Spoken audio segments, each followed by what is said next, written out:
Peace be with you. Friends, our first reading for this weekend is taken from the marvelous book of Proverbs.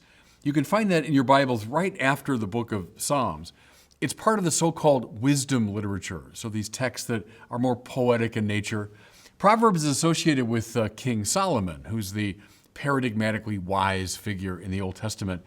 It's made up of a series of aphorisms or brief statements, mostly about the moral life, although you can find some pretty high theologizing too.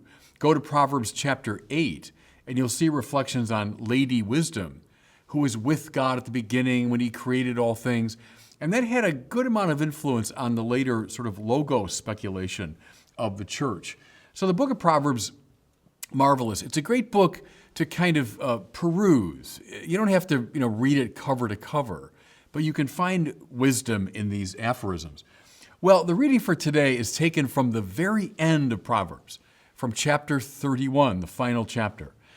Very interesting how a book dedicated to wisdom ends with a kind of hymn of praise to a wise, industrious, resourceful wife. It ends with singing the praise of this marvelous woman. We could speak, if you want, of a kind of feminism within the book of Proverbs, since it ends this way, and Lady Wisdom is identified in Proverbs chapter 8.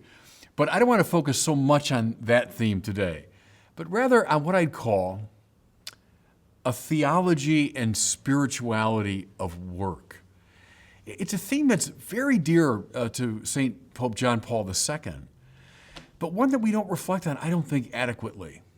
That work itself, in its various manifestations, is not something extraneous to the spiritual life, not something secular that we do alongside of our spiritual interests, but in fact is filled up with spiritual power.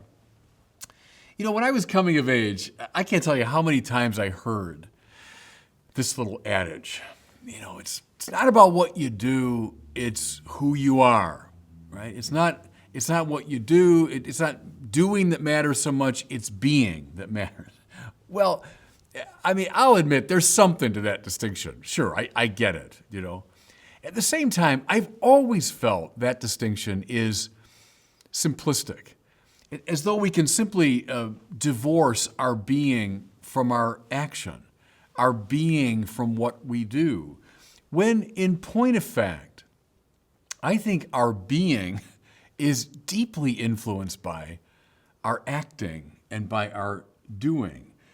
Work has a lot to do with the kind of people that we become.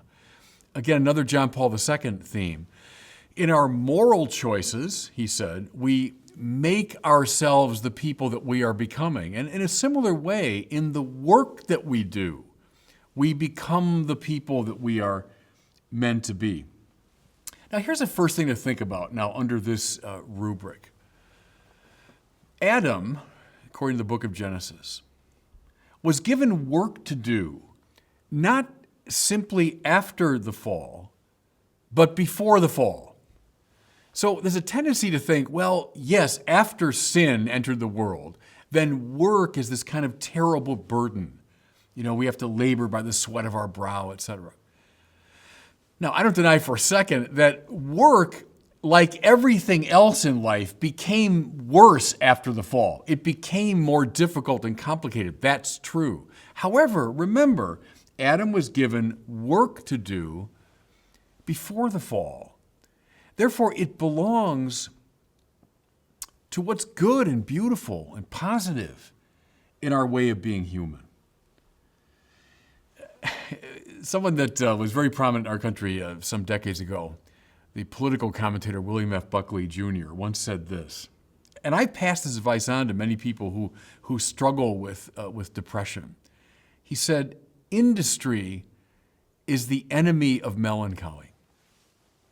Industry is the enemy of melancholy. In other words, when you're feeling down, one of the great things you can do is get to work. Get to work on a project.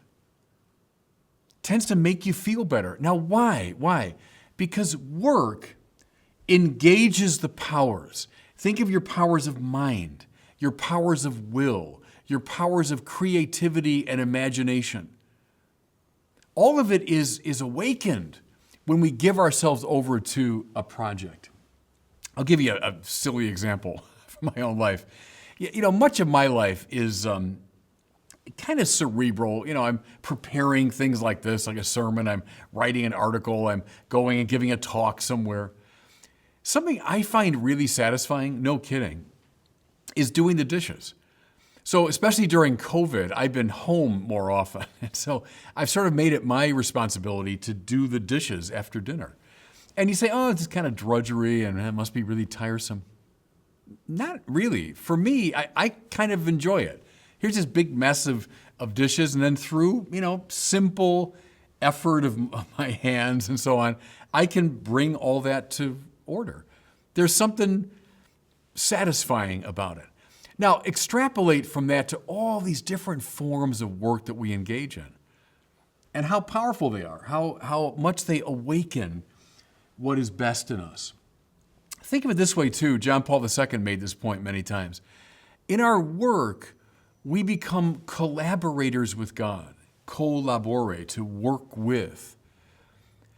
Could God accomplish all his purposes on his own? Well, yeah, of course he could. He's God. But God gives us the extraordinary privilege of cooperating with his work. He draws us into this activity so that we can, with him, bring about a greater world. Okay, now with all that in mind, that's kind of a general theology or spirituality of work. I want you to look at this wonderful passage from the 31st chapter of Proverbs as the author sings the praise of this industrious, intelligent woman. Listen. She seeks wool and flax and works with willing hands. She's like the ships of the merchant. She brings her food from far away. You know what I love about that? Yes, she's working with willing hands, but she's also seeking wool and flax. No one's just handing her what she needs for her work. No. She goes out, with a sense of industry and purpose, and she finds what she needs. Like the ships of the merchant. How wonderful, this sort of exotic image of bringing goods from far away. Well, that's what this industrious woman does through her work. Furthermore, she rises while it's still night and provides food for her household. Think what it was like in the ancient world to provide food for your household. I mean, I can make my breakfast and lunch in a couple of minutes because it's all there. The eggs and bread and cold cuts and soup, it's all there. I just have to throw it in the microwave or in a toaster and it's done. But imagine now in ancient times when you had to provide food for your family. You had to go out and hunt it, or you had to grow it and you had to prepare it. So of course she's up in the middle of the night, every day working, engaging her powers for the sake of her family. How about this? I'm still continuing with this passage. She considers a field and buys it. With the fruit of her hand, she plants a vineyard. Well, this woman's not just, doing manual labor. She's doing that. But she's a business person, going out there and looking at different options. She considers this field. She buys it. She invests. She's engaging not just her manual powers, but her intellectual powers. John Paul II is strong on that too. I couldn't help but think, with this great stress on hands in this passage, the work of hands and the fruit of your hands, one of my great heroes, Bob Dylan, has that marvelous song, Forever Young, that has the line, "May your hands always be busy, may your feet always be swift, may you have a firm foundation when the winds of changes shift." That's a deeply biblical idea. May your hands always be busy, engaged, active. Then how about this now? A different type of handiwork. She opens her hand to the poor and reaches out her hands to the needy. How wonderful. The same hands that prepare food and work the fields are now reaching out to those in need. Perhaps it's the fruit of her industry that gives her the wealth that she's able now to share. That too, everybody, is a type of work, isn't it? Work on behalf of the poor. Terrific. She does that too. Then this. Her clothing is described, and it's described as being of fine linen and purple. That means it's a very high level. We'd say like it's a very fancy suit of clothes. But listen. But strength and dignity are her true clothing. Terrific, isn't it? So she is wearing fine clothes, but the real beauty of her clothing is in her strength and dignity. How does she become strong? Through work. Where's her dignity come from? From her work. You know, those who suffer with unemployment, and that's a curse in our society.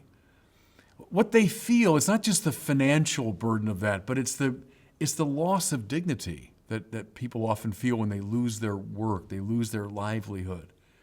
That's where it comes from. Then this, not just physical work, not just investment, not just giving to the poor, but listen to this. She opens her mouth with wisdom, and the teaching of kindness is on her tongue. She also does intellectual work. John Paul II talked about, and he was a man that knew both manual labor when he was a young man, and then a lot of intellectual labor. Philosopher, a theologian, a writer, a teacher. He spoke about his desk as his intellectual workbench. I've always liked that because I do a lot of work like that. And when I sit down at my office at my computer, I often think of John Paul II's line. This is your intellectual workbench. You put in a good many hours of work on a sermon or an article or a book. What are you doing? Well, listen again. She opens her mouth with wisdom, and the teaching of kindness is on her tongue. She does the work of the mind. Terrific, terrific. And then here's the wonderful coda with which the reading ends for today. Charm is deceitful, and beauty is fleeting. True, isn't it? Oh, that person's charming. Yeah, that could be deceitful. Maybe they're charming because they want something out of you. They're charming because they're playing a game. Beauty, we all know that's fleeting. Even those beautiful people, how long does it last? Not that long. But listen. But a woman who fears the Lord is to be praised. Give her a share in the fruit of her hands. Let her works praise her in the city gates. You see what he's doing now at the end is correlating all of this wonderful work that this woman does. Intellectual, moral, physical, all this work by which she realizes herself, and he puts it now under the aegis of the fear of the Lord. Quite appropriate, quite appropriate. It's under God that we do the work which conquers our melancholy, yes indeed, but more than that, which awakens our powers, but more than that, gives us the dignity God wants us to have. So, in light of this beautiful reading, could I invite everybody listening to me now, when you go off to work, and whatever that is, I mean from doing the dishes to going off to your office in a high-rise building, to caring for your family, to intellectual work, I don't care what it is.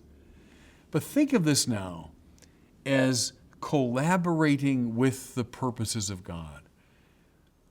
See it as a spiritual act, a moral act, an act that brings you into union with the purpose of God. And God bless you.